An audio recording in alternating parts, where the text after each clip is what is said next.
Medvrstno okopavanje je zelo pomemben agrotehnični ukrep pri pridelavi koruze, ki ga vsekakor priporočamo narediti v čim večjem obsegu.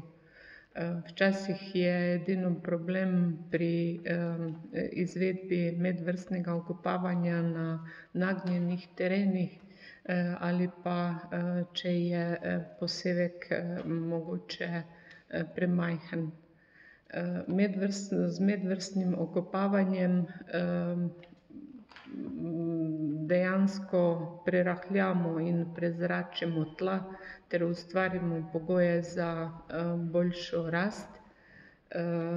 Lahko naredimo tudi korekcijo plevelov in v tla vnesemo dušična gnojila, posebej tista, ki so v amonijski obliki, in s tem preprečimo izgube dušika v ozračje. Nekakor priporočamo opraviti medvrstno okopavanje nekje pri višini koruze, tam med 15 in 20 centimetrov, možno pa je opraviti večkratno medvrstno okopavanje, tam vse skoraj do višine okrog pol metra. Večinoma opravimo medvrstno okopavanje z okopalniki z nogačami. V zadnjem času pa se pojavlja na terenu tudi kar prstasti okopalniki, ki še nekoliko boljše prezračijo tla ob samih rastlinah. Priporočamo opraviti večkratno medvrstno okopavanje, s tem, ko dodajamo zrak v tla, preprečimo tudi izhlapevanje vlage iz tal in s tem ustvarimo primernejše pogoje za hitrejšo rast.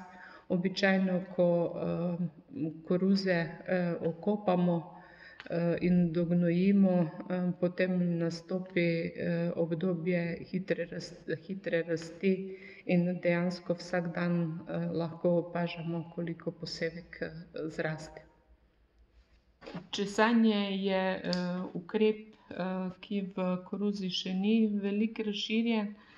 Primeren je za rahljanje tal zgodaj po vzniku. Običajno ga izvajamo po vzniku že od faze 3.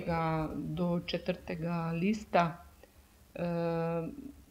Sigurno je zadeva, o kateri je potrebno razmišljati, posebej, če nam je po setvi tla zabilo in rastline za rast, razvoj nimajo dovolj zraka.